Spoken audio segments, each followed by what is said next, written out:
This week in East Brunswick has been a busy one on the baseball diamonds in town. The finals of the East Brunswick women's softball went right down to the wire on Wednesday, with the previously undefeated East Brunswick Brewers upset by the Zackettes. At EBBMA Field Tuesday evening, the East Brunswick All-Stars beat Middletown 10-6 under the lights. In other features this week, Sharon Karmazin will speak with Sharon M Stamberg about the expansion of the township recycling program. Adrian Eisner will discuss the New Jersey Lemon Law, which protects consumers against buying bad used cars. And finally, we'll take a quick look at this week's Township Council meeting. The East Brunswick Brewers had a 20-0 record up until Monday when a bottom of the seventh triple scored the game-winning run for the Zackettes, tying the teams at 1 game apiece in the best-of-3 women's softball finals. Then Wednesday night, the teams met again at Frostfield for the tie-breaking game. By the 5th inning, the Zackettes were in front 9-6. But not for long, as the Brewers rallied 6 runs in the 6th to go ahead by 3. But the Zackettes came right back, and by the end of the 6th, the score was tied at 12-all.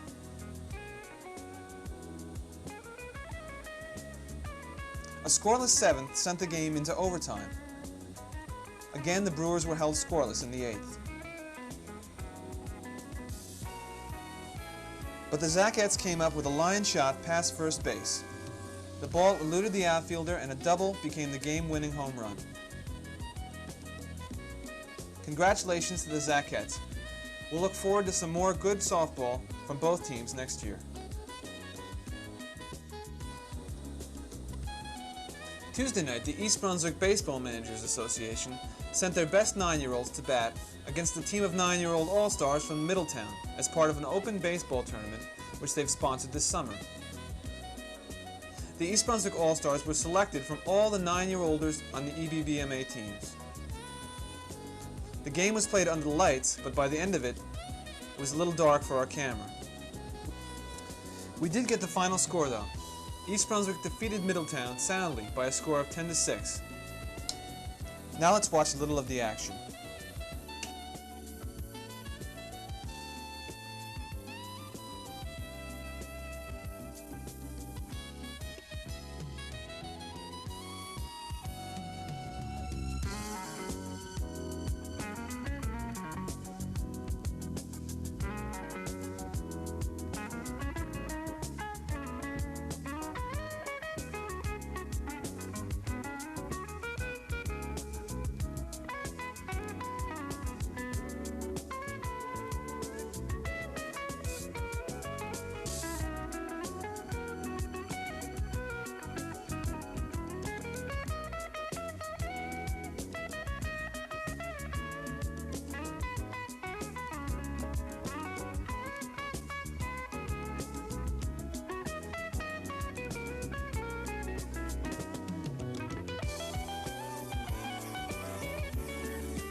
Hi, this is Sharon Karmazin, live here at the library for This Week in East Brunswick.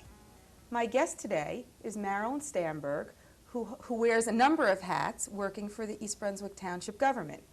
She is a community development specialist and also recycling coordinator. And it's as recycling coordinator that she's here to talk to us about a contest that can win you $200. Marilyn, welcome. Thank you. Tell us a little bit about the recycling slogan contest. Okay, the East Brunswick Committee on Recycling has been lucky enough to receive a $3,000 grant from the New Jersey Office of Recycling to promote recycling in East Brunswick.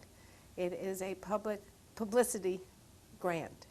And the first step in our grant is to sponsor a slogan contest open to all residents and municipal employees to develop an official slogan for our program. How do you expect that the slogan will be used? It will be used on all literature that the committee will send out. We are going to have a poster that will be developed through the school system with the kids participating in a poster contest. We are going to have a brochure printed up later on this year, which will have the slogan. And we really hope to convince the municipal government to put the slogan on all its materials, as well as even the Board of Education. So the person who wins the contest can really become kind of famous by coming up with just the right slogan. That's right. Okay.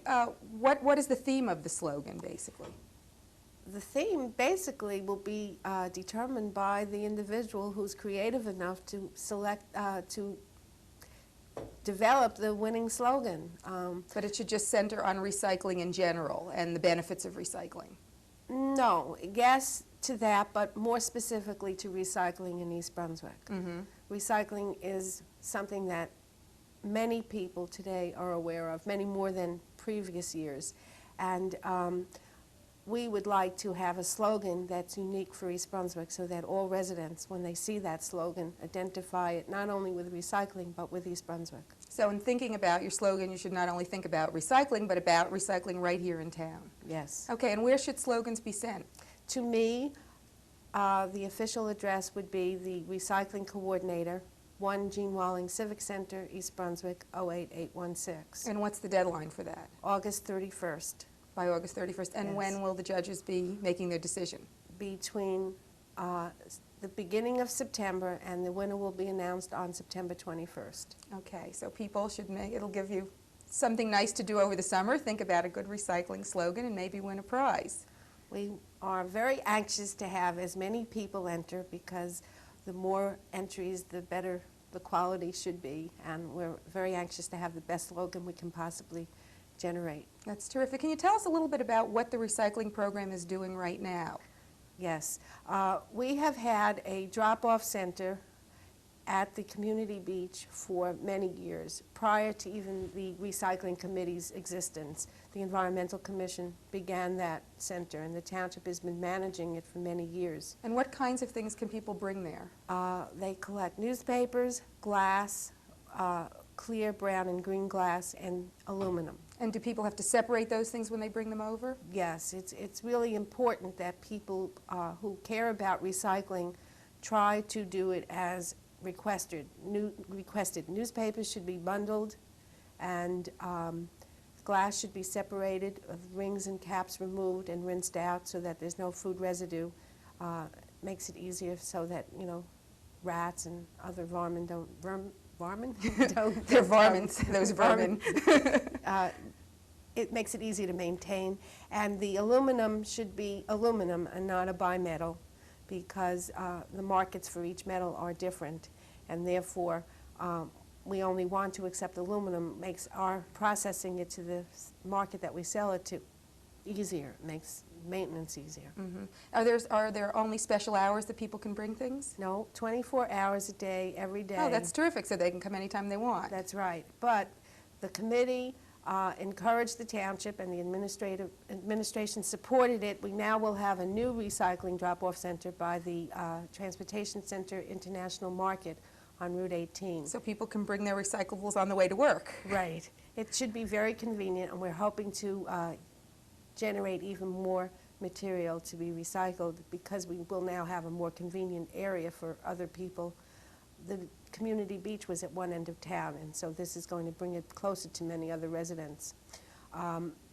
We will only be accepting glass and newspaper, though, at that site. There will be no metal. Mm-hmm.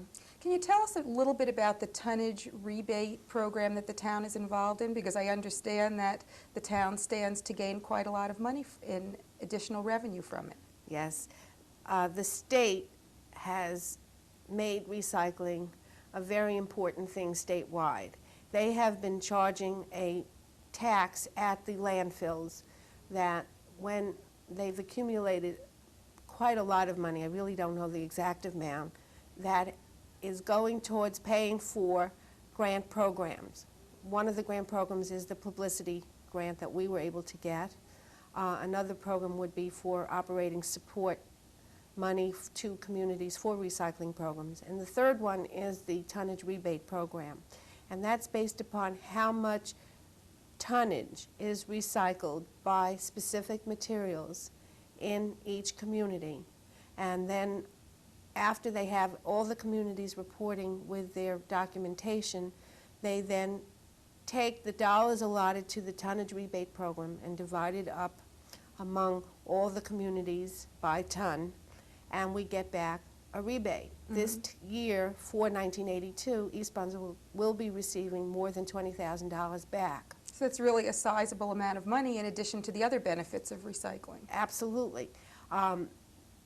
We also need to increase our recycling because next year's tonnage rebate will be based upon an increase over 82 rather than the total amount of tonnage. And I guess we're in competition with other towns too, because as we increase ours, they're increasing theirs, so in order to keep your fair share, you have to keep recycling more. That's right, and when the news gets out just how well some places did, and East Brunswick did very well this year, there'll be even more competition. Well, then I think we need to encourage everybody to think about recycling if they're not already doing it. If people have questions about recycling, how can they contact you? They can contact me at the municipal building. My telephone number is 390-6870. Okay, and they can direct any questions at all about recycling to you. Yes. Now, I understand that it is possible for East Brunswick to get credit for materials that are recycled outside of town. If individuals do their own recycling and sell materials, can you tell us about that a little bit? Yes. Individuals and nonprofit groups and businesses that cause materials to be recycled, if they don't bring it to the drop-off centers, because I keep the tabulations on what's recycled there, they will let me know, then I can include their tonnage or their poundage in my report to the state for the tonnage rebate program. So there are people who bring things out of town that don't Yes. necessarily come here because they sell aluminum or something like that. That's right. They sell their aluminum or glass and newspapers to places and get money for it, and that's great. We don't want their money. We just want to know how much they've recycled. Because so then that counts towards your additional credit for the Yes. tonnage rebate. It strengthens East Brunswick's position to get more rebate dollars back. So what would they have to do to report that? They would contact me and either give me a certified letter that they have indeed done this, or better still would be a copy of their weight slip that they get every time they sell material to a market. Right, and if they bring it to the municipal building, you'll make a photocopy, so they don't even have to do that, right? Right, absolutely. It won't cost them a thing, and the town will get some additional credit towards the tonnage rebate. Yes, everybody's cooperation really pays off because a lot of money is out there and we might as well try to get it. Well, it sounds great. Marilyn, anything else about the recycling program? Yes, I'd like to encourage any resident who's interested in recycling to join the committee. We have a lot of work to do, and we welcome anybody who would like to help. Again, you want to mention that number? 390-6870. Okay, Marilyn Stamberg, thanks very much for coming on today. Thank you. This is Sharon Karmazin here at the library for This Week in East Brunswick. Till next time.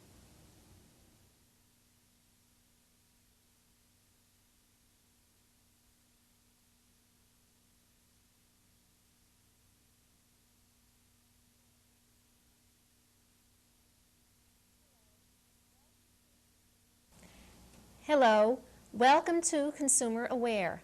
I'm Adrienne Eisner of the East Brunswick Consumer Affairs Office. The New Jersey Lemon Law has been signed by Governor Thomas Kean and is now in effect. However, this law applies only to new cars delivered to the consumer after June 20th, 1983. The Automobile Warranty Act, or as it is commonly known, the Lemon Law Act, gives New Jersey consumers who buy new cars a last resort to take if they are stuck with a lemon car or with a lemon dealer. Enactment of this important consumer legislation will give the consumer extra clout as he or she deals with the automaker. This law requires a manufacturer of a new automobile to repair all defects covered by a written warranty if the problem is reported by the consumer during the warranty period or within 1 year of the automobile's delivery date to the consumer, whichever is earlier. If the manufacturer is unable to repair a defect which substantially impairs the car's use, value, or safety after a reasonable number of attempts, the bill requires the manufacturer to either replace the car or refund the full purchase price, less an allowance for the consumer's use. The law specifies that a reasonable number of attempts have been taken where one of two situations takes place. The law goes into effect if the same problem has been subject to repair 4 or more times during the warranty period or within 1 year of the automobile's delivery date, whichever is earlier. The law also may apply if the car has been out of service for repairs for a cumulative total of 30 business days during the same period. The 30-day period is extended if the repairs cannot be performed because of a strike or natural disaster. If a manufacturer has established an informal dispute settlement mechanism that complies with Federal Trade Commission regulations, the law requires the consumer to attempt to settle the dispute through that mechanism before attempting to get a replacement or refund through the Lemon Law. At this time, the following third-party dispute resolution mechanisms are in full compliance with the FTC regulations. The Chrysler Customer Satisfaction Board for Chrysler, Dodge, and Plymouth cars. The Ford Appeals Board for Ford, Mercury, and Lincoln automobiles. And the Better Business Bureau Mediation Arbitration Program with participation by General Motors, Chevrolet, Pontiac, Oldsmobile, Buick, Cadillac, Volkswagen, also Porsche and Audi, and Nissan, Datsun.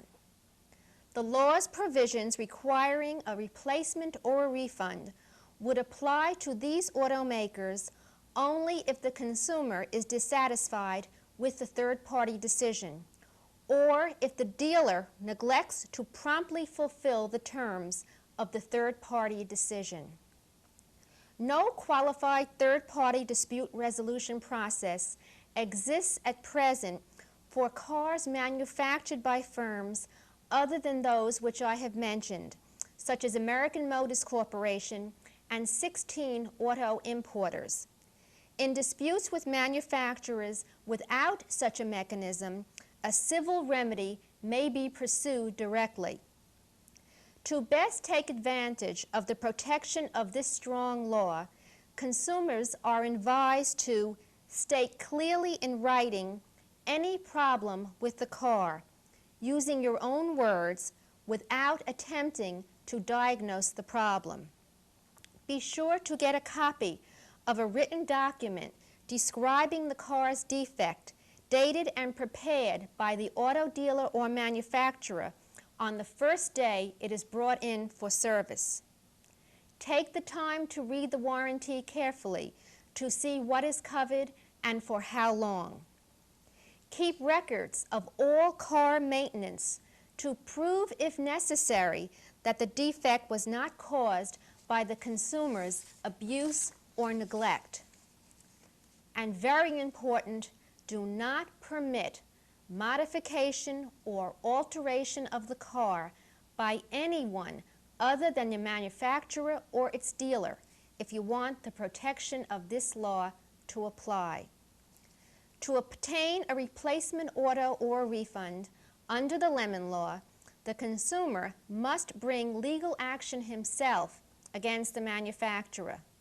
It has no effect on enforcement of the current consumer protection laws by the New Jersey Division of Consumer Affairs or the East Brunswick Consumer Affairs Office. If you would like any further information about the New Jersey Lemon Law, please contact the East Brunswick Consumer Affairs Office. Our telephone number is 390-6954. We are in the office Monday through Friday, 9 a.m. until 1 p.m. Please call us for further information. And thank you for joining me on Consumer Aware.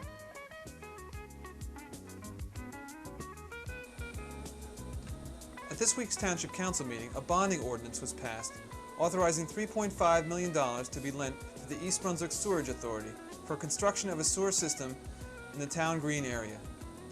Joseph Chagnon of the Sewerage Authority explained that the group asked for the loan since the township can get a considerably better interest rate.